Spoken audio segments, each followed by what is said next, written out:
"There's a camera up there," the waitress whispered, and the most dangerous man in the room didn't look up. He froze, because he knew what that meant. Someone wasn't watching the diner. They were watching him. And instead of ripping it out, he did something far worse. He let them keep filming. If this story pulled you in, make sure to hit that subscribe button so you never miss what's coming next. I've got another unforgettable story dropping tomorrow. And while you're here, jump into the comments and tell me where you're watching from. I love seeing our community from all around the world. Alright, let's get back into it. She wasn't supposed to be paying attention. Just a waitress finishing the closing checklist at the Crossroads Diner on a Tuesday that felt like every other Tuesday. Wipe the counters, refill the sugar caddies. Don't stare at the man in the back booth who wore silence like armor and had tattoos climbing his neck like warnings written in ink. But Amora Miller was 24 years old, sharp-eyed, and trained since childhood to notice what didn't match. The diner was nearly empty just past 11 p.m., that dead hour between the late shift workers and the insomniacs who'd arrive around 2 a.m. seeking pie and silence. The fluorescent lights buzzed overhead with the tired persistence of something that refused to die. The smell was familiar. Burnt coffee, fryer grease that had soaked into the walls over decades, and the faint sweetness of cherry pie that never quite left the air. Alan Dominato sat in his usual booth, back to the wall, black suit sharp despite the late hour. His collar hung open just enough to reveal the edge of intricate tattoos that disappeared beneath expensive fabric, dark ink that spoke of allegiances and choices that couldn't be undone. His dark hair was styled back, his jawline sharp and unforgiving, his presence commanding without effort. He was 35, but carried himself with the controlled stillness of someone who'd learned early that movement meant vulnerability. His men stood near the entrance, two shadows in dark clothing, close enough to respond but far enough to give the illusion of privacy. One leaned against the wall by the door, arms crossed. The other stood with hands clasped in front of him, scanning the parking lot through the window. Both wore the same expression. Alert neutrality. Amora had served Alan for 6 months, long enough to know he took his coffee black, never looked at the menu, and tipped exactly 30% every time. Long enough to know that when he was here, the diner became something other than a diner, a temporary embassy, a neutral zone where things were decided without words. She'd learned not to ask questions, not to linger, not to make eye contact unless he initiated it first, but she'd also learned to watch. Tonight, she was refilling the sugar dispensers near the service counter when her gaze drifted upward, a habit born from years of checking for leaks in cheap apartments, for ceiling stains that meant trouble was coming. The diner's ceiling was old, exposed beams crisscrossing above like the skeleton of something that refused to die. Dust clung to everything up there, thick and undisturbed, the kind of grime that accumulated over years of nobody looking up. Except there was a spot that didn't match. Amora froze, sugar caddy suspended mid-pour. Above the prep station door, right where the main beam crossed the service path, there was a circle, too clean, too deliberate. The dust around it was thick as fur, but that one spot was clear like something had been wiped away or placed there recently. And nestled in the center of that clean circle was something small, black, and unmistakably lens-shaped. Her breath caught in her throat. She didn't point, didn't raise her voice, didn't even shift her body language in a way that would draw attention. Her mother's lessons echoed in her mind. When you see something dangerous, never announce it. The room has ears, the walls have eyes. Instead, she finished refilling the sugar with hands that wanted to shake but didn't, set the container down with practiced calm, and walked slowly toward Alan's booth. Her heart hammered against her ribs so hard she could feel it in her ears, but her face remained neutral, the face of someone bringing a coffee refill. Nothing more. She stopped beside his table. He didn't look up immediately, his attention fixed on his phone, thumb scrolling through something she couldn't see. The light from the screen cast shadows across his face, making the tattoos on his neck seem to move. Amora leaned in close, as if asking about dessert, her voice dropping to barely more than breath. "There's a camera up there." For the first time in 6 months, Alan Dominato went completely still. Not the relaxed stillness of a man at ease, the frozen stillness of a predator calculating distance, angles, survival. His dark eyes didn't flick upward, they narrowed inward, processing, measuring the weight of her words against the architecture of the room. His jaw tightened almost imperceptibly. His breathing slowed to something deliberate. One of his men near the door shifted, hand drifting toward his jacket. The other's posture changed, shoulders squaring. But Alan raised one finger, barely a movement, just the slightest lift from where his hand rested on the table, and both men froze mid-motion. The diner didn't change. The neon still buzzed. The coffee machine still hissed. The jukebox in the corner still played something soft and forgettable, some old country song about roads and regret. But everything else had shifted. Alan's hand lowered slowly. He picked up his coffee cup with deliberate calm and took a slow sip, his eyes scanning the room through peripheral vision, measuring sightlines and angles without giving anything away. Steam rose from the cup, momentarily obscuring his face. Then he set it down and met her gaze directly for the first time ever. His eyes were darker than she'd realized. Not cruel, but absolutely certain the eyes of someone who'd made impossible decisions and lived with them. Where? His voice was so low it barely qualified as sound. Amora's pulse was a drum solo, but she kept her voice steady. Above the prep door, left beam, small, black, lens pointed at your booth. Alan didn't look up, didn't turn his head, didn't react in any way that would signal awareness to whoever was watching. Instead, he lifted his coffee cup again, using the motion as cover to glance toward the kitchen area, then back to his phone. How long? I don't know, but the dust pattern says recent. Days, maybe a week? Not longer. Something flickered across Alan's expression, not fear, but recognition. The kind of look that said he'd just confirmed a suspicion he'd been carrying but hadn't wanted to name. His free hand curled into a fist on the table, knuckles whitening briefly before relaxing again. He reached into his jacket slowly, pulled out his phone with controlled movements, and typed something with his thumb. Within seconds, one of his men approached the table, moving with the practiced silence of someone who'd learned to be invisible. He bent low, ear near Alan's mouth, listening to words Amora couldn't hear. Then he straightened and disappeared through the back exit without a sound, the door closing behind him with barely a click. Alan looked at Amora again. This time, his expression had changed, still controlled, but with something else underneath. Calculation, strategy, and something that might have been respect. Go to the kitchen, he said quietly. Stay there until I tell you otherwise. It wasn't a threat. It was protection. Amora nodded and walked toward the kitchen doors, her legs steady despite the adrenaline screaming through her veins. As she pushed through the swinging door, she glanced back once. Alan was still sitting exactly where he'd been, coffee cup in hand, posture relaxed, face unreadable, but his eyes were different now.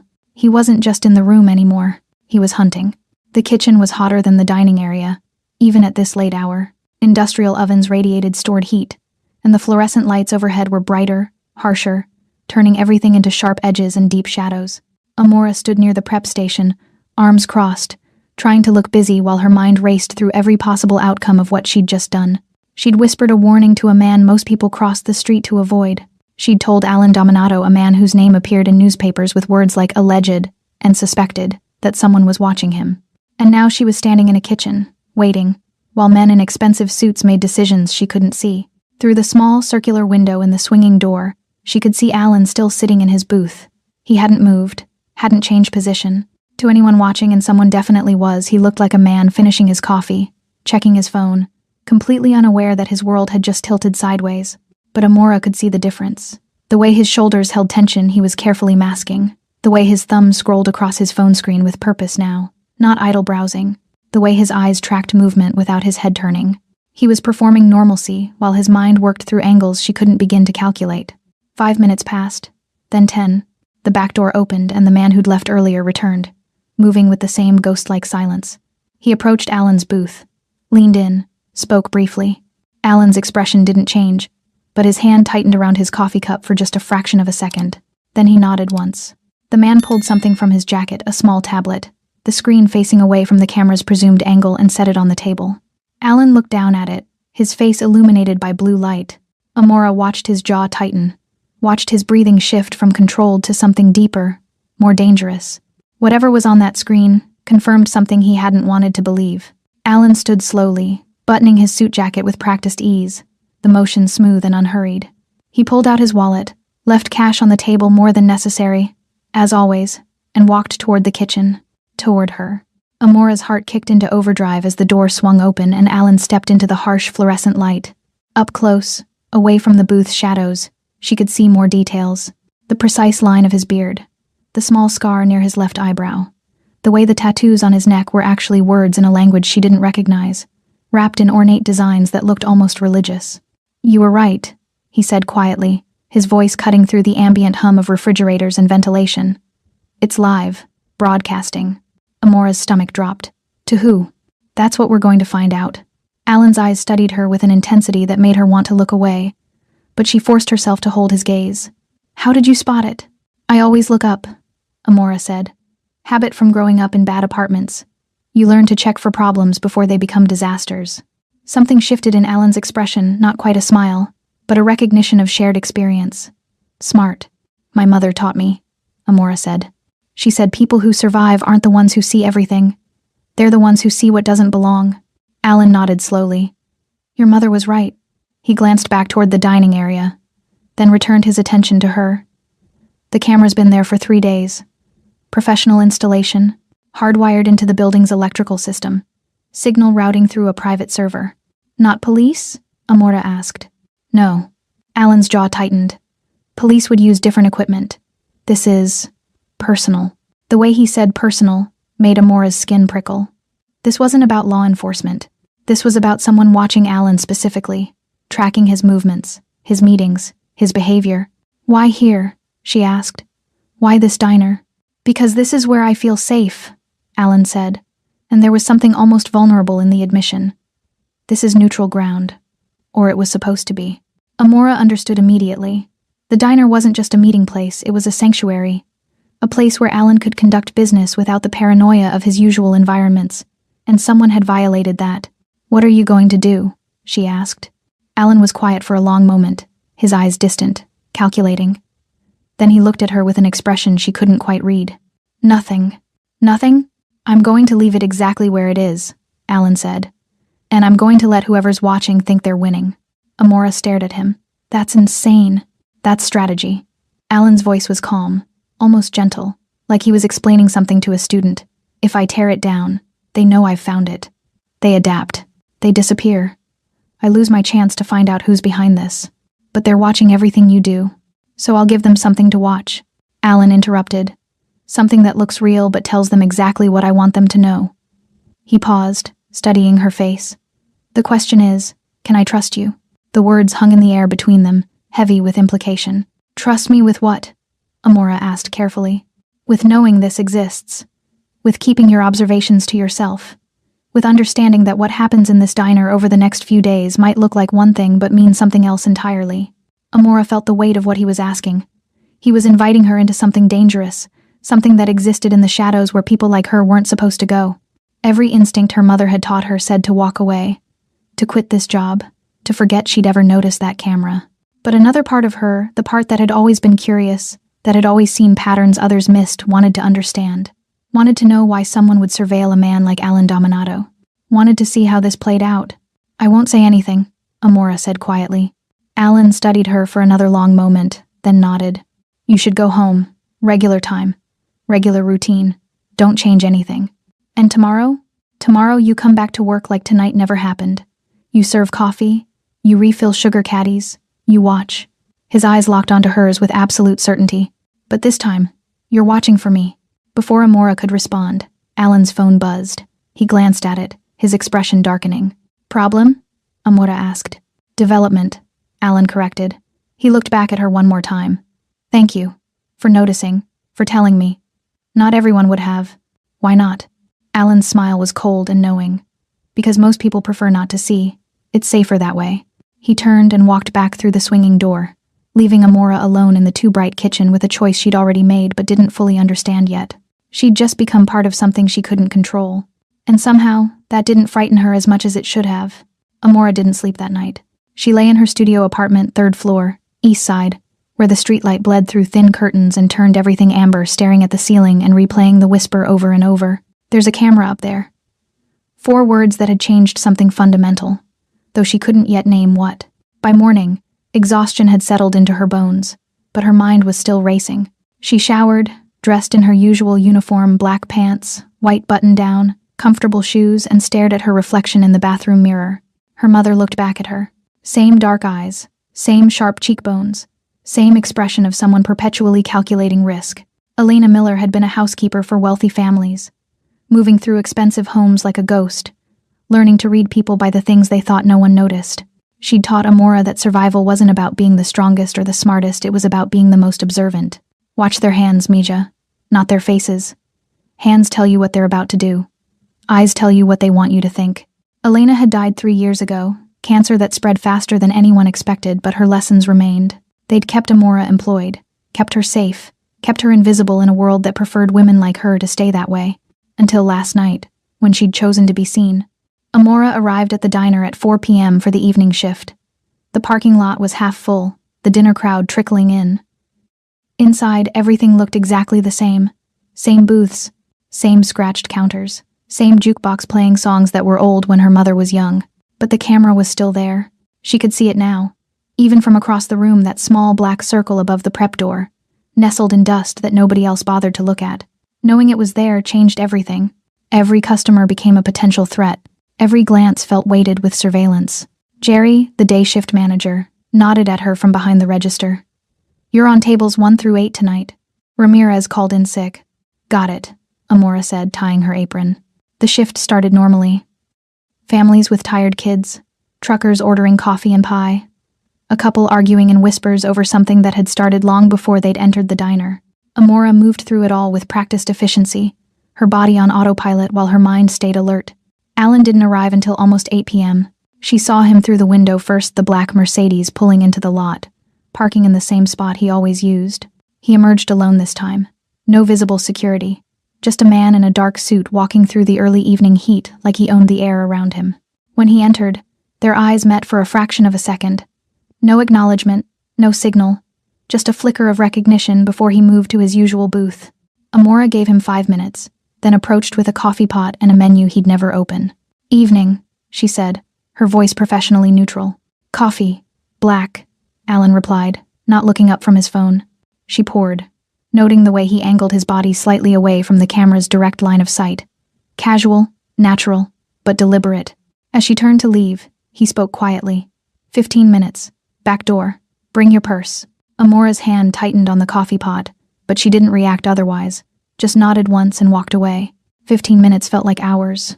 She served customers, refilled drinks, cleared plates, all while her pulse hammered a countdown in her ears. When the time came, she told Jerry she was taking her break, grabbed her purse from the staff locker, and slipped through the kitchen to the back exit. Alan was waiting in the alley, leaning against the brick wall beside a dumpster that smelled like old grease in summer heat. The sun was setting, painting everything in shades of orange and purple. In this light, his tattoos looked like they were moving. "You came," he said. "You told me to. I asked you to. There's a difference." Alan pushed off the wall, hands in his pockets, posture relaxed but eyes sharp. "I need to ask you some questions. Personal ones. You can say no." Amora's guard went up immediately. "What kind of questions?" "The kind that tell me if I can trust you." Alan's gaze was steady, assessing without being predatory. "Where did you grow up?" "South Side, near the rail yards." "Family?" "Just my mother. She died 3 years ago." "I'm sorry." The words sounded genuine. "What did she do?" "Housekeeping. Private homes. She moved around a lot. Different families every few years." Amora paused, then added, "She said it was safer that way. If you stayed too long, you saw too much. And people don't like being seen." Alan's expression shifted recognition again, like pieces of a puzzle clicking together. "She taught you to notice things. She taught me to survive by noticing things." Amora corrected. "To read a room before entering it. To know when someone was lying by how they held their shoulders. To see patterns in behavior that meant trouble was coming." "Why?" "Because we were invisible. Housekeepers, waitresses, cleaners. People look through us, but that means we see everything." Amora met his eyes directly. "My mother said that was our power. We could see what rich people, powerful people, wanted to keep hidden, as long as we never acknowledged it out loud." Alan was quiet for a long moment, studying her with an intensity that should have been uncomfortable but somehow wasn't. "Yesterday you broke that rule," he said finally. "You acknowledged something out loud. To me. Why?" Amora had asked herself that same question all night. Because it felt wrong. Not morally wrong, strategically wrong. "You come to that diner because it's safe. Someone violated that. And She hesitated, searching for the right words. "I don't like bullies. I don't like people who cheat by watching from the shadows." Something like respect flickered across Alan's face. "You realize what you've done, don't you? By telling me about that camera, you've made yourself visible. To me, to whoever's watching. You can't go back to being invisible now." "I know. Does that scare you?" Amora considered lying, then decided against it. "Yes, but not enough to make me regret it." Alan nodded slowly, like she'd passed some test she hadn't known she was taking. "I had someone look into your background. I hope you don't mind." Amora's jaw tightened. "And?" And you're exactly who you appear to be. No criminal record, no debts, no connections to anyone in my world or anyone who'd want to harm me. Just a woman working 2 jobs to pay rent on a studio apartment while taking online classes in graphic design. The invasion of privacy should have angered her. Instead, it made a strange kind of sense. You had to be sure. I did, because what I'm about to ask you requires trust. Alan pulled his phone from his pocket, typed something, then showed her the screen. It was a surveillance feed, the view from the camera in the diner, showing his empty booth from above. This is what they're watching, Alan said. Every move I make, every person I meet, every conversation I have. For the past 3 days, someone has been building a map of my behavior. Who? I don't know yet, but I'm going to find out. He pocketed the phone. And I need you to help me do it. Amora's breath caught. How? By doing exactly what you've always done. Watch, notice. But this time, you're not watching me. Alan's eyes were dark and certain. You're watching everyone else. The surveillance feed haunted Amora for the next 2 days. She couldn't stop thinking about it, that bird's-eye view of Alan's booth. The perfect angle capturing every gesture. Every person who sat across from him. Every subtle shift in body language. Whoever had placed that camera knew exactly what they were looking for. This wasn't random. This was targeted, precise, and deeply personal. Alan came to the diner every night that week, always at different times, always with different people. Amora watched them all with new eyes, cataloging faces and behaviors the way her mother had taught her. A businessman in his 50s who kept checking his watch. A younger man with nervous hands who barely touched his coffee. A woman in expensive clothes who smiled too much. Any of them could be the reason for the camera. Or none of them. On Thursday night, Alan arrived alone again. This time, when Amora brought his coffee, he slid a folded piece of paper across the table as she set down the cup. She palmed it smoothly, years of invisible service making the motion automatic. In the kitchen, she unfolded it. Red sedan. License plate GHT 4729. Parked across the street. Driver hasn't moved in 40 minutes. Watch him. Amora's pulse quickened. She moved to the small window by the back door and peered out into the parking lot. Sure enough, there was a red sedan parked under a broken streetlight, dark enough that she hadn't noticed it before. She couldn't see the driver clearly, just a silhouette behind the wheel, motionless, watching. She went back to work, but kept glancing toward the window whenever she passed. The sedan didn't move, didn't leave, just sat there like a predator waiting for the right moment. Around 9 p.m., Alan's phone buzzed. She saw his expression change, something hardening in his jaw, a coldness settling into his eyes. He stood, left money on the table, and walked out without looking at her. 30 seconds later, the red sedan's engine started. It pulled out slowly, following Alan's Mercedes at a careful distance. Amora's hands shook as she cleared Alan's table. This was real. This wasn't just surveillance, this was active pursuit. Someone was tracking Alan's every move, and they weren't being subtle about it anymore. Her shift ended at 11 p.m. She walked to her car in the mostly empty parking lot, keys already threaded between her fingers the way her mother had taught her. The night air was thick and humid, carrying the smell of asphalt and distant rain. Her phone buzzed as she unlocked her car door. Unknown number. She almost didn't answer, but something made her thumb the accept button. Get in your car and drive home normally, Alan's voice said without preamble. Don't look around. Don't change your routine. I'll call you in 20 minutes. The line went dead. Amora's heart hammered as she slid into the driver's seat, started the engine, and pulled out of the parking lot. She forced herself not to check the rearview mirror obsessively, not to drive faster than usual, not to do anything that would signal awareness. The 20-minute drive to her apartment felt like hours. She parked in her usual spot, climbed the stairs to her third-floor unit, and locked the door behind her. Only then did she allow herself to breathe. Her phone rang exactly 20 minutes after the first call. I'm sorry to involve you like this, Alan said, his voice quieter than she'd ever heard it. But you're already involved, and I need you to understand what's happening. Tell me, Amora said, sitting on her second-hand couch in the dark. The camera isn't law enforcement. We confirmed that. The signal routes through a shell server owned by a logistics company called Meridian Transport. On paper, it's a legitimate freight operation. But I've used them before 3 years ago, when I needed to move. Sensitive cargo.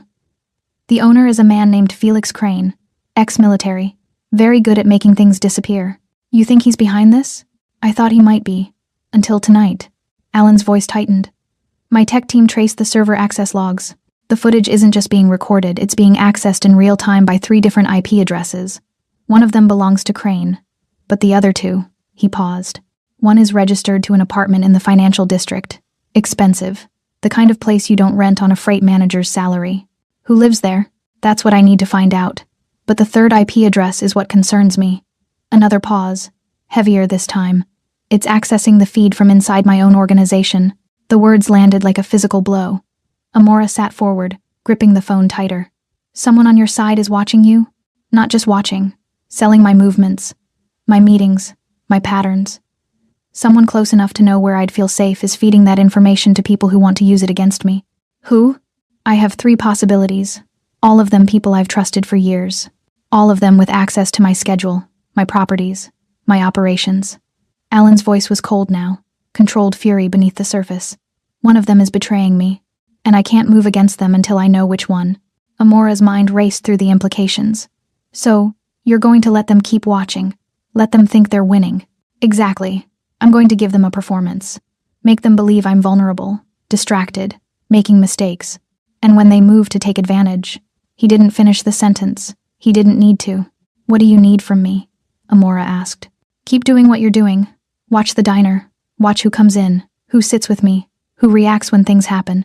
You see patterns I can't, because you're invisible to them. They look through you, until I'm not invisible anymore. If this goes wrong, if they realize you're helping me, Alan's voice carried weight now, genuine concern. You'll be in danger, real danger. I can offer you protection, but I can't guarantee your safety. You can still walk away from this. I'll understand.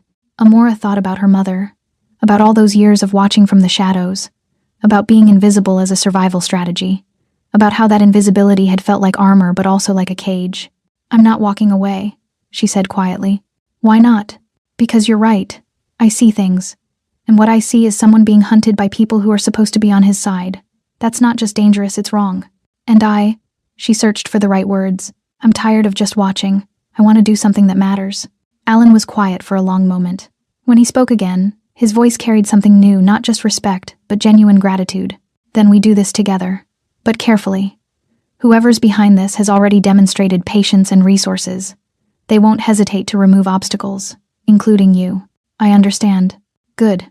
Tomorrow night, I'm meeting with someone. Tall man, gray suit, probably in his 40s. I need you to watch how he reacts when I tell him I'm considering a new logistics partner.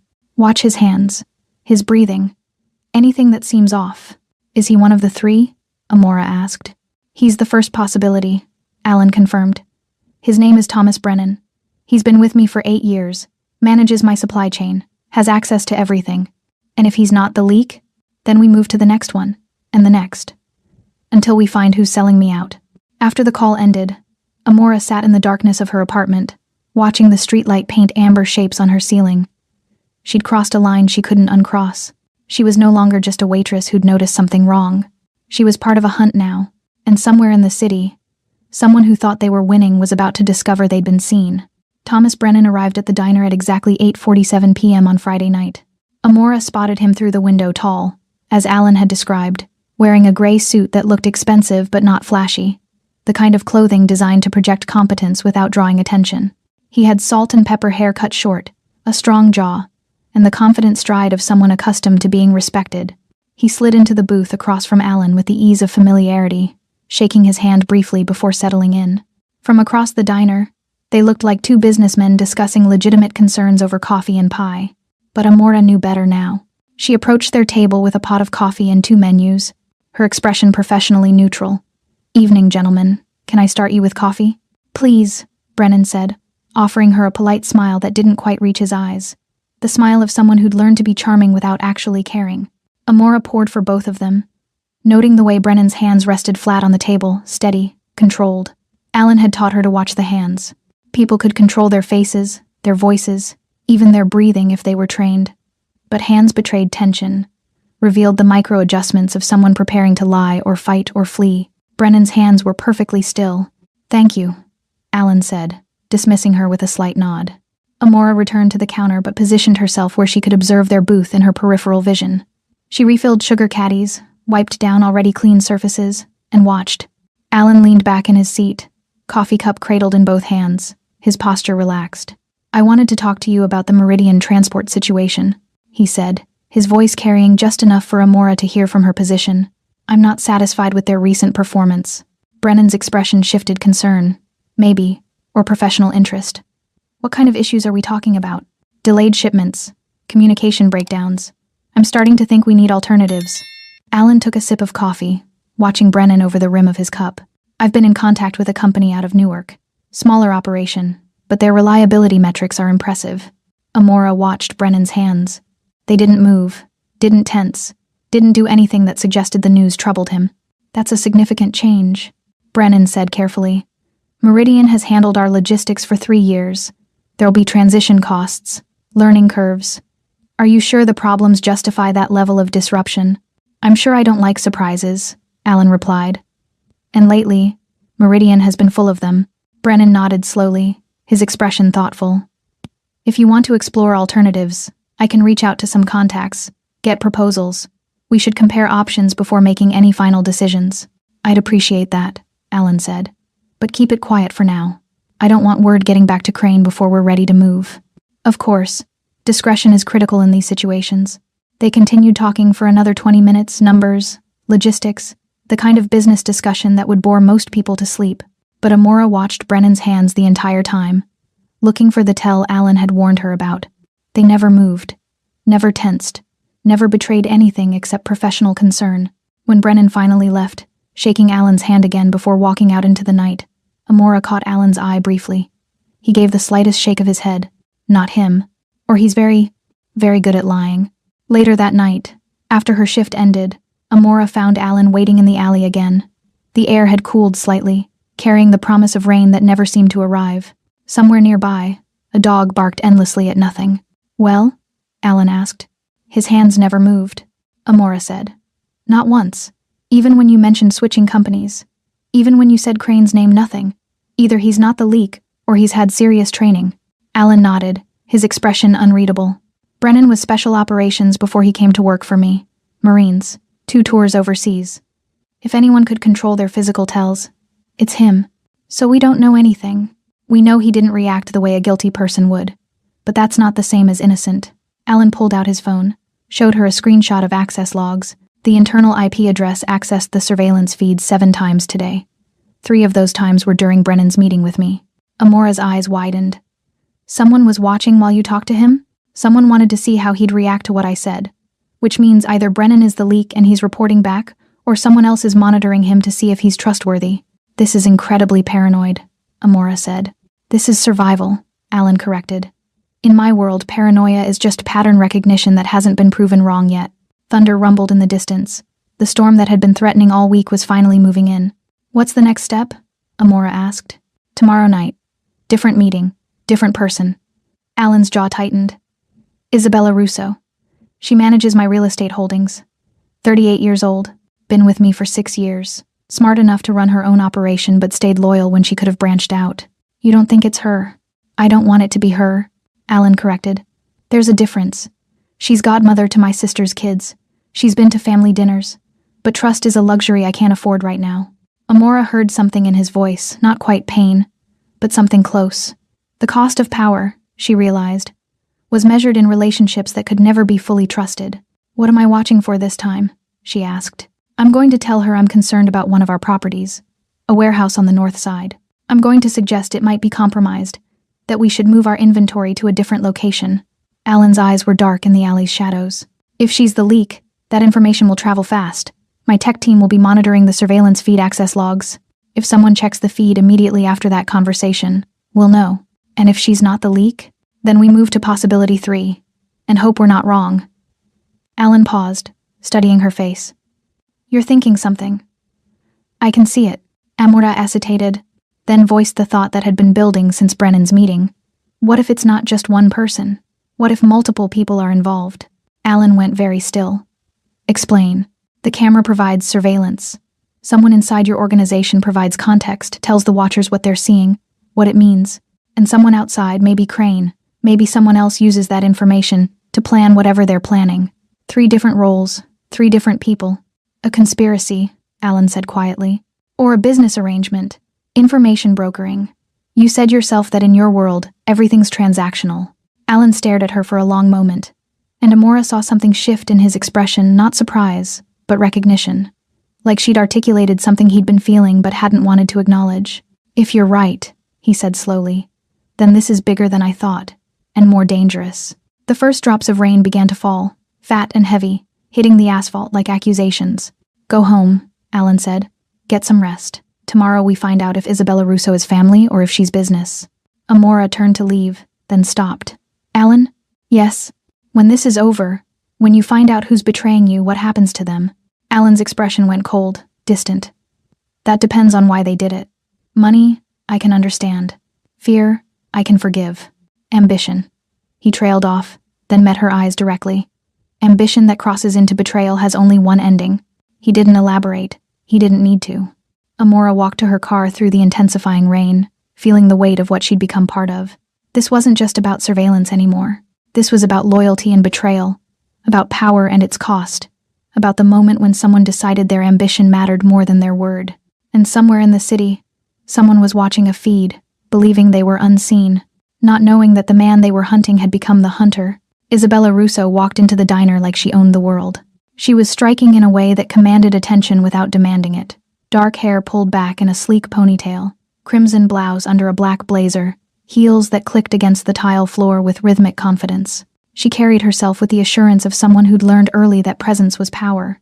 Amora watched her slide into the booth across from Alan, leaning in to kiss his cheek with familiar affection.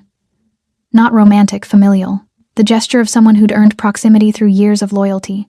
"You sounded serious on the phone," Isabella said, her voice carrying a slight Bronx accent she'd never bothered to polish away. "What's wrong?" Alan waited until Amora approached with coffee before answering. She poured for both of them, catching the subtle tension in Alan's shoulders, the careful neutrality in Isabella's expression. "Thank you," Isabella said, offering Amora a genuine smile. The kind servers recognized because it was so rare actual acknowledgement, not performative courtesy. Amora nodded and retreated to her observation post. "We have a problem," Alan said quietly. "The warehouse on the north side. I think it's been compromised." Isabella's hands, which had been reaching for the sugar, stopped mid-motion. "Compromised how?" "I'm not sure yet. But I've noticed increased activity in the area. Surveillance patterns that don't match normal law enforcement. And 2 of our regular contacts have gone quiet in the past week." Alan leaned forward slightly. "I want to move everything out. Tonight if possible. Can you arrange alternate storage?" From her position at the counter, Amora watched Isabella's reaction with surgical precision. The woman's hands had frozen when Alan said, "compromised," but now they resumed their motion, adding sugar to her coffee, stirring slowly, the spoon clinking against ceramic with deliberate calm. But her breathing had changed. Shallow. Faster. That's a significant operation," Isabella said carefully. "Moving that much inventory on short notice will be expensive and risky. Are you certain we need to act this quickly?" "I'm certain I don't take chances with our security," Alan replied. His voice was harder now, less familiar. "This is what I pay you for, Isabella. Solutions, not questions." Something flashed across Isabella's face, hurt. Maybe, or anger at being spoken to like an employee rather than family. Her jaw tightened. "I'll make the arrangements, but I need 12 hours minimum. Moving in daylight is too exposed." 12 hours, Alan agreed. "And Isabella? No one else knows about this. Not Brennan, not the warehouse staff, just you and me." Isabella's eyes narrowed slightly. "You don't trust your own people anymore?" "I trust evidence," Alan said flatly. "And right now, the evidence says someone's been watching me too closely. Until I know who, I trust no one." The words landed like a slap. Isabella's expression hardened, professional distance replacing the warmth she'd arrived with. "Understood. I'll call you when it's arranged." She stood, leaving her coffee untouched, and walked out without another word. The door chimed as she left, too cheerful for the tension that lingered in her wake. Amora caught Alan's eye. He gave her a barely perceptible nod, then returned his attention to his phone. 20 minutes later, Amora's own phone buzzed with a text from an unknown number. Her breathing changed. Hands stopped, recovered too quickly. She deleted the message immediately and continued working, her heart pounding with the weight of what she'd just witnessed. Isabella Russo, godmother to Alan's nieces and nephews, trusted lieutenant for 6 years, had just failed the test. The performance began in earnest 2 hours later. Alan had moved to a different booth, one with better visibility from the camera angle. He was on his phone, speaking in a voice just loud enough to carry angry, frustrated, the tone of a man losing control. "I don't care what it costs. Just make it happen. No, tonight. Everything moves tonight. Because I said so. That's why. He slammed the phone down on the table, theatrical, obvious. Then he ran his hands through his hair in a gesture of stress Amora had never seen him make before. He was performing frustration, broadcasting weakness, letting whoever was watching think they'd rattled him. Amora refilled his coffee, leaning in as she poured. Is this part of it? She whispered. All of it, Alan murmured back. They need to believe I'm panicking, that I'm making desperate moves without thinking them through. And if they take the bait, then we find out exactly who's been selling me out. For the next hour, Alan continued the show. He made 3 more calls, each one progressively more agitated. He spilled coffee, something the careful, controlled Alan Dominato would never do, and cursed loud enough for the whole diner to hear. He paid his bill in crumpled cash instead of the neat bills he always used, leaving a tip that was too small, completely out of character. To anyone watching, he looked like a man coming apart. Around midnight, one of Alan's men entered, the same one who'd investigated the camera initially. He approached Alan's booth, and they had a conversation just loud enough for the microphone to catch. The transport's ready. But sir, moving everything tonight, it's not secure. We haven't had time to vet the route. I don't care about secure, Alan snapped. I care about getting our inventory away from that compromised location. We move at 2 a.m. Tell everyone. Sir, that's an order. The man left, shoulders tight with apparent concern. Another performance, another piece of carefully crafted theater. At 12:30 a.m., Amora's phone buzzed again. 3 access spikes on the surveillance feed in the last hour. Someone's watching closely. The trap is set. She looked toward Alan's booth. He was gathering his things, preparing to leave. As he stood, he stumbled slightly, barely noticeable, but enough. Enough to suggest exhaustion, stress, a man not paying attention to his surroundings. He left without looking at her. Amora finished her shift at 1 a.m. Her nerves stretched thin with anticipation. As she walked to her car, she noticed a sedan parked 3 spaces from hers, different from the red one she'd seen before. Dark blue. 2 people inside, one on a laptop that cast blue light across his face. They were watching, waiting. She drove home, following her usual route, checking her mirrors obsessively. The sedan didn't follow her, but she knew that didn't mean anything. If this conspiracy was as organized as Alan suspected, they'd have multiple teams, multiple watchers. At 2:15 a.m., her phone rang. They moved, Alan said without preamble. His voice was different now, cold, sharp, the panic completely gone. 3 vehicles converged on the north warehouse. They're inside now, expecting to find our inventory. But there's nothing there, Amora said. There's something there, Alan corrected. Just not what they're expecting. My security team is documenting everything. Every face, every vehicle, every communication. Did you identify who ordered them? Not yet. But they had to receive instructions from someone. Someone who knew about my conversation with Isabella. Someone who believed my performance. His voice carried dark satisfaction. By morning, we'll know exactly who's been watching me. And more importantly, we'll know who they're working for. What happens then? Alan was quiet for a moment. Then the real game begins. Because whoever orchestrated this, whoever bought my people and planted that camera, they're about to discover something important. What's that? That the most dangerous moment in chess isn't when you're under attack. It's when you realize your opponent has been letting you win. The line went dead. Amora sat in her dark apartment, staring at her phone, understanding finally what Alan had been building toward. This wasn't just about identifying a traitor. This was about turning the surveillance back on itself, about making the watchers reveal not just who they were, but who they answered to. The camera in the diner hadn't been a violation. It had been a gift. And Alan had just finished wrapping it. Amora didn't hear from Alan all day Saturday. She woke to silence, no texts, no calls, just the oppressive heat of late summer and the nervous energy that came from knowing something was happening but not knowing what. She tried to distract herself with online coursework, with cleaning her already clean apartment, with anything that would stop her mind from cycling through possibilities. By evening, she was ready to crawl out of her skin. Her shift started at 6 p.m. She arrived early, needing the familiar routine to ground her. The diner was busy with the dinner crowd, families, couples, the usual Saturday chaos. Everything looked normal, felt normal, except the camera was still there. That small black eye watching everything. At 7:30 p.m., Alan walked in. He looked different. Not disheveled like last night's performance, but harder somehow. His suit was immaculate, his movements precise, but there was something in his eyes, a cold focus that reminded Amora of a blade being sharpened. He didn't sit in his usual booth. Instead, He chose a table in the center of the dining area, fully visible, making himself the obvious focal point of the room. Two of his men took positions near the entrance and the kitchen, their presence more obvious than usual. This wasn't about hiding anymore. This was about control. Amora approached with coffee. "Evening. Coffee. And whatever's good tonight," Alan said, his voice carrying slightly. Loud enough for nearby tables to hear. Loud enough for a microphone to catch clearly. "Meatloaf's fresh. So's the apple pie." "Both. Thank you." She poured his coffee, noting the way his phone sat face up on the table, screen active, messages scrolling past too quickly for her to read. He was orchestrating something, coordinating pieces she couldn't see. 20 minutes later, Isabella Russo walked in. She looked tired, hair not quite as perfect as yesterday, makeup subtle but unable to completely hide the shadows under her eyes.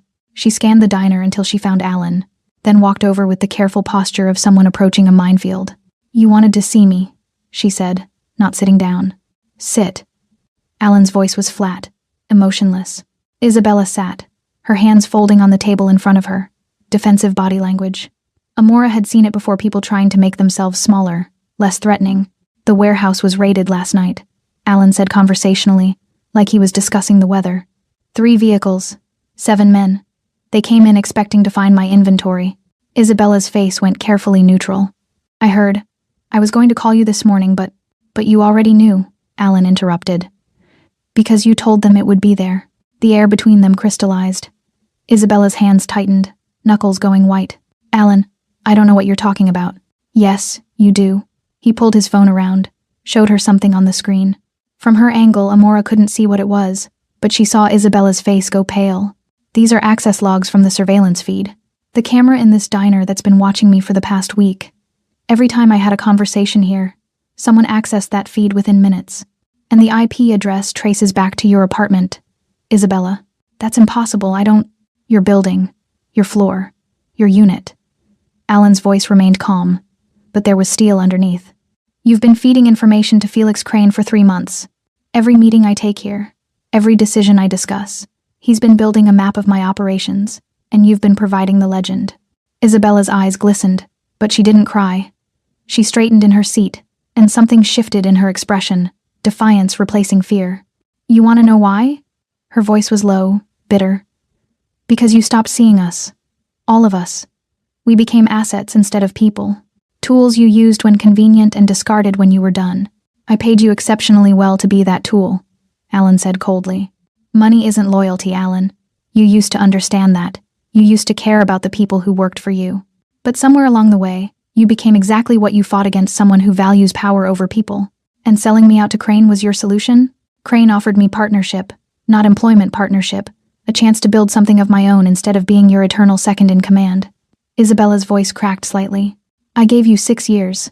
6 years of my life, and you never once asked if I wanted more. If I had ambitions beyond managing your properties." Alan was quiet for a long moment. When he spoke again, his voice was softer but no less dangerous. "If you wanted more, you should have asked, not betrayed. Would you have said yes?" The silence that followed was answer enough. Isabella stood slowly. "So what happens now? You make an example of me? You destroy me the way you've destroyed everyone else who disappointed you?" "No," Alan said quietly. "You're going to walk out of here. You're going to go home.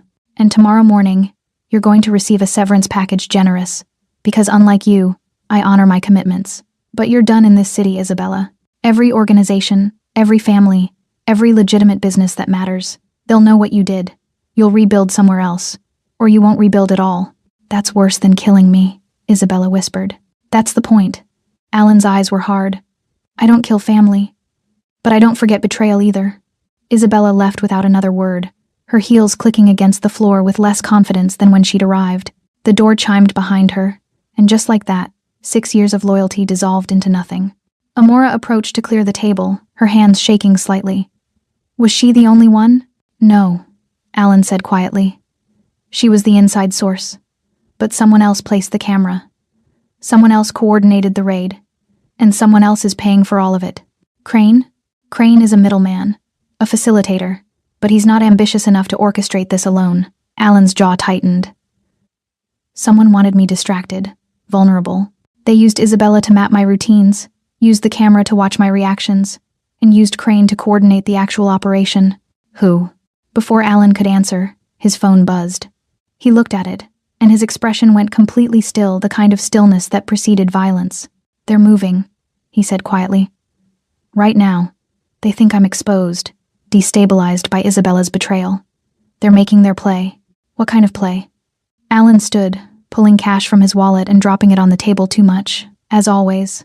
The kind that ends with me either dead or removed from power. The kind that requires coordination, resources, and someone I trusted giving them the green light. Who? Amora asked again, more urgently. Alan looked at her, and for the first time since she'd met him, she saw something like regret in his eyes. My lawyer, he said quietly. Mitchell Hayes, the man who's handled my legal affairs for 10 years. The man who knows every asset I own, every weakness in my organization, every contingency plan I've ever made. He's been selling me out piece by piece, using Isabella and Crane as proxies, while he positioned himself to take over everything I've built. Amora's breath caught. How do you know? Because 20 minutes ago, he filed emergency injunctions to freeze my accounts, claiming suspected criminal activity. And he scheduled a meeting with my suppliers for tomorrow morning, a meeting I wasn't invited to. Alan's voice was ice. He's not just betraying me. He's trying to replace me. What are you going to do? Alan's smile was cold and sharp. I'm going to let him think it's working. And then I'm going to show him exactly what happens when you mistake patience for weakness. Mitchell Hayes thought he was winning. Alan knew this because his tech team had intercepted every communication Hayes sent over the past 12 hours. Every email to suppliers suggesting Alan was undergoing personal difficulties. Every text to associates hinting at leadership transitions. Every carefully worded phone call, positioning himself as the stable alternative to Alan's supposed instability. Hayes had built his case methodically. The frozen accounts, the emergency injunctions, the scheduled meeting with key suppliers. On paper, it looked like a responsible attorney protecting assets from a client spiraling out of control. In reality, it was a calculated coup. Sunday morning, Alan sat in a downtown office building, not his usual headquarters, but a neutral space Hayes wouldn't associate with him. Around him sat his core team, his head of security, his financial officer, and the one lawyer he still trusted, a woman named Patricia Reeves, who'd worked in federal prosecution before going private. Hayes filed the injunctions under mental health protocols, Patricia explained, spreading documents across the conference table. He's arguing you've exhibited erratic behavior, the outburst at the diner, the panicked warehouse move, the confrontation with Isabella. He's painted you as unstable. Because I wanted him to, Alan said calmly. Patricia raised an eyebrow. You staged your own mental breakdown? I staged vulnerability. Hayes saw an opening and took it. Now we know exactly what he's been planning. Alan pulled up a recording on his tablet. This is from yesterday evening. Hayes talking to Felix Crane. He pressed play. Hayes's voice came through clearly. Dominato's finished. The accounts are frozen, and by tomorrow afternoon, I'll have control of his supplier network. Once I consolidate operations, we split everything 60-40 as agreed. You provide logistics, I provide legitimacy. Crane's response was cautious. What about Isabella? She served her purpose. Once Dominato's removed, she becomes a liability we can't afford. She knows too much. The recording ended. Patricia sat back, expression grim. That's conspiracy to commit fraud and implied threat of violence. More than enough for criminal charges. I'm not interested in criminal charges, Alan said. I'm interested in exposure. What do you mean? Alan's smile was cold. Hayes thinks he's operating in shadows. He thinks his communications are secure, his plans private. What he doesn't know is that for the past 6 months, every email, every phone call, every document he's created has been copied to a secure server. Not by me, I didn't know he was the leak until 2 days ago, but by someone who suspected him long before I did. Who? Patricia asked. Someone smarter than all of us. Alan pulled up another file. Isabella Russo. Before she betrayed me completely, she was hedging her bets. She didn't trust Hayes, so she started documenting his activities. When she finally committed to selling me out, she kept those files as insurance. And when I confronted her last night, she gave them to me. Not out of loyalty, out of spite. She wanted to make sure if she went down, Hayes went down harder. Patricia scrolled through the documents, her eyes widening. This is comprehensive. Financial records, communication logs, meeting notes. Hayes has been planning this for 18 months. Long before Isabella got involved, Alan confirmed. He used her as a convenient scapegoat, someone to take the fall while he positioned himself as the solution. But Isabella's documentation proves Hayes was the architect. She was just a tool. So what's your play? Patricia asked. Transparency, Alan said. Every document, every recording, every piece of evidence gets released. Not to law enforcement, they'll get their copies eventually, but to everyone who matters in my world. Every supplier Hayes is meeting with tomorrow. Every associate he's been quietly recruiting. Every family and organization that works with us. They'll see exactly what he tried to do. That'll destroy him, Patricia said. That's the point. In my world, betrayal is business. People understand ambition, even respect it. But what they can't tolerate is someone who operates through deception while pretending to be your advocate. Hayes positioned himself as the ethical one, the legitimate one. When everyone sees he's been orchestrating this while pretending to protect my interests, he won't just lose credibility, he'll become untouchable. No one will work with him. No firm will hire him. He'll be radioactive. Patricia studied him for a long moment. You're not just removing a threat. You're making an example. I'm telling a story, Alan corrected. The story of what happens when someone mistakes my restraint for weakness. When they think because I don't react immediately, I'm not paying attention. When does the story go public? Patricia asked. In about 3 hours, Alan said, checking his watch. Right before Hayes' meeting with my suppliers. They'll walk into that conference room having just read every detail of his betrayal. And Hayes will realize, maybe for the first time in his life, what it means to be truly exposed.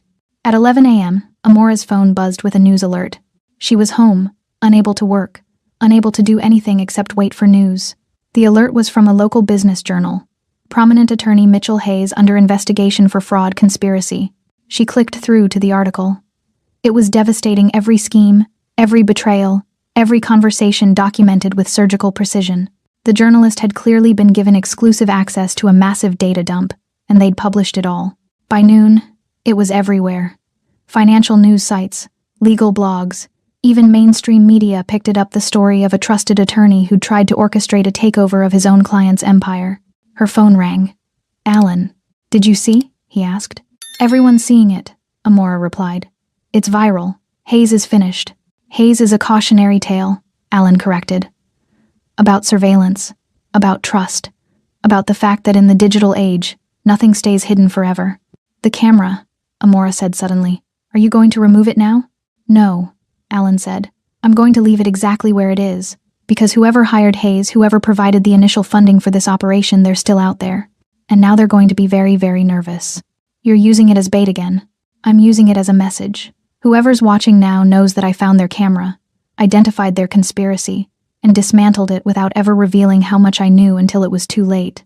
That kind of uncertainty is more powerful than any threat. Amora thought about that, about how Alan had turned a violation into a weapon, had let himself be watched while he orchestrated the Watcher's destruction. What happens to Isabella? She asked. Alan was quiet for a moment. She gets her severance package as promised, and she disappears. She made a choice, and she'll live with the consequences. But she also gave me the evidence that exposed Hayes. That counts for something. Does it? In my world, everything counts. Every action, every choice, every betrayal, and every moment of unexpected integrity. Alan's voice softened slightly. You showed me that, Amora. When you whispered that warning, instead of staying silent, you didn't know what it would cost you or what it might lead to. You just saw something wrong and said something. That's rarer than you think. I just noticed a camera. You noticed what everyone else missed, and you cared enough to speak up. That's not just rare, it's valuable. The line was quiet for a moment. The diner's closed tomorrow, Amora said. Building maintenance. I know. I own the building. Amora blinked. You do? I own most of the block. The diner's been neutral ground for years because I made sure it stayed that way. He paused. When it reopens Tuesday, things will be different. The camera will be gone. Hayes will be gone. And you'll be safe again. Was I ever in danger? Yes, Alan said honestly. If Hayes had succeeded, everyone connected to me would have become a liability, including you. He knew you were observant. He would have dealt with that eventually. The casual way he said it made Amora's blood run cold. She'd been closer to real danger than she'd realized. Thank you, she said quietly, for keeping me out of it. You were never out of it, Alan replied. You were the reason I won. Tuesday morning arrived with unusual clarity, the kind of light that made everything sharp-edged and honest. Amora walked into the Crossroads Diner at 5:45 a.m. for the breakfast shift. The building had been closed for 2 days for maintenance, but stepping inside, She couldn't see any obvious changes. Same counters, same booths, same worn floor tiles that had seen decades of traffic. Except when she looked up at the beam above the prep door, the camera was gone. In its place was just Dust the original, undisturbed layer that should have been there all along.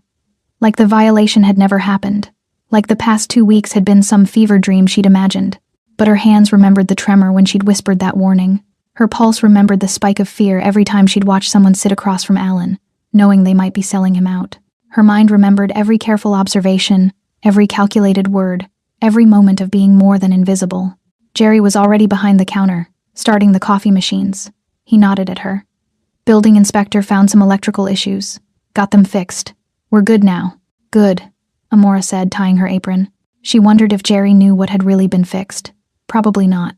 The diner's owner, Alan, apparently would have handled it quietly, the way he handled everything. Remove the threat. Eliminate the evidence.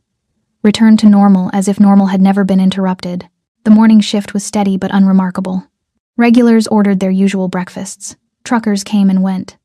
A mother with 3 young kids created cheerful chaos in booth 5. Everything was exactly as it should be. Except Alan didn't come in. Not for breakfast. Not for lunch. Not during the afternoon lull when he'd sometimes appear for coffee in silence. By 3 p.m., when her shift ended, Amora felt an unexpected hollowness. She'd spent 2 weeks learning to read his presence, to understand his silences, to participate in a dangerous game she barely understood. And now that the game was over, she was just a waitress again. Invisible again. She was walking to her car when her phone buzzed. Meet me at Riverside Park. East entrance. Amora's heart jumped. She sat in her car for a long moment, staring at the message, then drove across town to the park. Riverside Park was one of those old urban green spaces that had survived development through sheer stubbornness. Trees older than the city's skyline, walking paths that curved along the water, benches where people came to think or hide or remember. Alan was sitting on a bench overlooking the river, dressed casually for the first time she'd seen dark jeans, black Henley, no suit jacket. He looked younger somehow, less armored, more human. You came, he said as she approached. You asked. I requested. There's a difference. He gestured to the bench. Sit? Amora sat, maintaining a careful distance, aware of how different this felt from their previous interactions. No diner counter between them. No performance for cameras. Just 2 people on a bench watching the river move. Hayes is finished, Alan said quietly. His law license is under review. His assets are frozen pending investigation. Every client he had is looking for new representation. He'll probably face criminal charges. But even if he doesn't, his career is destroyed. And Crane? Felix Crane is cooperating with authorities in exchange for reduced charges. He's naming everyone he worked with, every operation he facilitated. It'll take down several networks, not just mine. Alan's jaw tightened slightly. Turns out Hayes wasn't just targeting me. He had similar schemes running against 3 other organizations. I was just the biggest prize. So you weren't paranoid. You were right. Being right doesn't feel as good as you'd think, Alan said. I lost Isabella. I lost 10 years of trusting the wrong lawyer. I lost the illusion that loyalty meant anything permanent. Amora heard the exhaustion in his voice. What about the person who hired Hayes initially? You said there was someone above him. There was. A development consortium that wanted to acquire properties I own. They couldn't buy them legally, so they tried to remove me and install Hayes as a more cooperative owner. We've reached an understanding. The way he said understanding suggested negotiations Amora didn't want details about. They sat in silence for a while, watching joggers pass, listening to the city hum in the distance. Why did you ask me here? Amora finally said. Alan reached into his pocket and pulled out an envelope. Because you earned this. Amora opened it. Inside was a check more money than she made in 6 months at the diner. I can't accept this, she said immediately. You can and you will. You provided intelligence that saved my organization. That's worth compensation. I just noticed a camera. You noticed what professionals missed, Alan interrupted. You spoke up when staying silent was safer. You watched people for me when you could have refused. You participated in something dangerous because you believed it mattered. That deserves recognition. Amora stared at the check, feeling the weight of what it represented. This wasn't payment for service, this was closure. This was Alan telling her their arrangement was over, that she could return to her life, that the dangerous world she'd glimpsed would close behind her like a door she'd never find again. What if I don't want to be invisible anymore? The words came out before she could stop them. Alan turned to look at her directly. What do you mean? I mean, for 2 weeks I mattered. What I saw mattered. My observations changed outcomes. And now I'm supposed to go back to serving coffee and pretending I don't see things? Amora's voice was quiet but intense. You said I was valuable. Was that just the situation talking, or did you mean it? Alan was quiet for a long moment, studying her with those dark, calculating eyes. I meant it, he said finally. But valuable in my world comes with costs you haven't paid yet. Danger you've only glimpsed. Choices that change who you are. Maybe I want to change. Or maybe you're addicted to feeling important, Alan said, not unkindly. There's a difference between wanting growth and wanting validation. You need to be sure which one you're chasing. His words hit harder than Amora expected. Was he right? Had she just gotten hooked on the adrenaline of mattering? Think about it, Alan said, standing. Keep the check. Take time. If in a month you still want something different, call me. But don't make this decision because you're afraid of being invisible. Make it because you've decided invisibility isn't enough anymore. He started to walk away, then paused. Amora? Thank you. For everything. Genuinely. You already said that. I know, but I wanted you to hear it when there weren't cameras watching. When it was just truth, not strategy. He walked away along the river path, hands in his pockets, looking like any other person enjoying an afternoon in the park. But Amora knew better now. She'd seen behind the curtain. She'd learned that power wasn't always loud, that danger often wore expensive suits, and that sometimes the most important thing you could do was whisper 4 words when everyone else stayed silent. She looked at the check in her hands, then at her reflection in the river. For the first time in her life, Amora Miller wasn't sure who she wanted to be, and somehow, that felt like freedom. The check sat on Amora's kitchen counter for 3 days before she deposited it. Not because she didn't need the money her rent was due. Her car needed new tires, and her mother's medical debts still haunted her credit report. But because depositing it felt like accepting that the past 2 weeks were over. Filed away. Finished. On Friday evening, she returned to the Crossroads Diner for her regular shift. The place felt smaller somehow, more ordinary. The magic, or maybe the danger that had transformed it into something significant, had evaporated with the camera's removal. She went through her routine with mechanical precision, poured coffee, took orders, cleared tables, smiled at customers who didn't really see her. By 9 p.m., the dinner rush had faded to the usual handful of late shift workers and insomniacs seeking pie. Then Alan walked in. Amora's breath caught. She hadn't expected to see him again. Not really. She'd assumed he'd find a new neutral ground. A new place where waitresses didn't know his secrets. But he walked straight to his usual booth back to the wall. Clear sightlines to both entrances, and sat down like he'd never left. Their eyes met across the diner. He nodded once. She grabbed the coffee pot. Evening, she said, approaching his table with careful neutrality. Coffee. Black, Alan said, the familiar ritual reasserting itself. She poured, noting that his hands were steady, his expression calm. Whatever storms had raged through his world, they'd passed. Or at least, he'd learned to navigate them. Anything else? She asked. Actually, yes. Alan gestured to the seat across from him. Sit for a minute? Amora glanced around. The diner was quiet enough that Jerry wouldn't complain. She slid into the booth, feeling strange sitting where so many dangerous conversations had taken place. You deposited the check, Alan observed. How did you? She stopped. Of course he knew. Yes. Yesterday. Thank you. It helps more than you know. Good. He took a sip of coffee, his movements unhurried. Have you thought about what I said? About what you want? Amora had thought about little else. She'd replayed their conversation by the river dozens of times, testing his words against her instincts. I have, she said carefully. And I think you were right. Part of what I felt was the rush of mattering, of being seen, but that's not a good enough reason to step into your world. Something flickered across Alan's expression. Approval, maybe, or respect. That's a mature answer, he said. But, Amora continued, I also realized something else. I don't want to be invisible forever. I want to build something that matters. On my terms, in my way, not in your world, in mine. What does that look like? I'm not sure yet. Maybe finishing my degree. Maybe starting my own design business. Maybe something I haven't imagined yet. She met his eyes directly. But I know I don't want to spend the rest of my life pouring coffee and pretending I don't notice things. Alan nodded slowly. That's a better answer. One with intention instead of just reaction. Did I pass your test? Amora asked, unable to hide the slight edge in her voice. It wasn't a test. It was genuine concern. I've seen people get addicted to proximity to power. It rarely ends well. They sat in silence for a moment. The jukebox played something old and melancholy. A truck rumbled past on the street outside. "Can I ask you something?" Amora said. "Go ahead. Why did you come back here? You could go anywhere, meet people anywhere. Why return to a place that was compromised?" Alan's expression softened slightly. "Because it wasn't the place that was compromised, it was the people. And those people are gone now.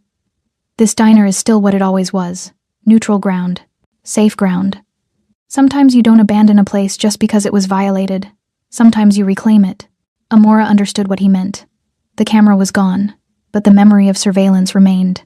By returning, Alan was refusing to let that violation define the space. He was choosing to trust it again, or at least, choosing not to run. "Will you ever really trust anyone again?" she asked quietly. "Probably not the way I used to," Alan admitted. "Hayes taught me that trust without verification is just wishful thinking. But complete isolation isn't living, it's just surviving. So I'll trust carefully, verify constantly, and hope that the people I choose to trust understand why." He finished his coffee and pulled out his wallet, leaving the usual cash with the usual tip. "I should let you get back to work," he said, sliding out of the booth. "Alan?" Amora said as he stood. "Yes? Thank you. For listening to me whisper, for taking me seriously, for treating me like I mattered even when I was just a waitress who noticed something wrong." Alan's expression was unreadable, but his voice was genuine. "You were never just anything, Amora. That's what made you dangerous. You saw everything and everyone underestimated you. That's the most valuable combination in any world." He turned and walked toward the door, his men materializing from wherever they'd been waiting, forming their practiced protective detail. Amora watched him leave, then looked up at the beam where the camera had been. Just dust now. Just a ceiling that no one else would ever think to examine. She picked up her coffee pot and returned to work, moving through the familiar routine with new awareness. She noticed things still did, always would. The couple in booth 3 whose body language suggested an argument barely contained. The trucker at the counter who kept checking his phone with increasing anxiety. The teenager alone in the corner who was probably supposed to be somewhere else. She saw everything, but now she also understood that seeing wasn't the same as acting. That noticing patterns didn't obligate her to intervene. That sometimes the most powerful thing you could do with observation was choose what to do with it. The diner's neon sign buzzed overhead, casting its familiar red glow across worn vinyl and scratched countertops. Outside, the city continued its endless motion, people moving through their lives, most of them never knowing how close they came to the dangerous currents that flowed beneath the surface. Amora refilled coffee cups and cleared plates, invisible again to most. But she knew something now that she hadn't known before. Invisibility was a choice, not a condition. And when she was ready, when she'd built something of her own, on her own terms, she'd choose to be seen. Not because someone else had given her permission, but because she'd earned it. The camera was gone. The danger had passed. The diner was just a diner again. But Amora Miller was no longer just a waitress. She was someone who'd whispered truth to power and lived to tell about it. And that, she decided, was enough. For now. Thanks for staying with this story right till the final moment. You're the reason these stories come alive. If you're ready for another powerful journey, just tap the next video on your screen. And before you go, leave a quick comment and rate this story from 1 to 10. I'm excited to see your thoughts and connect with you down there.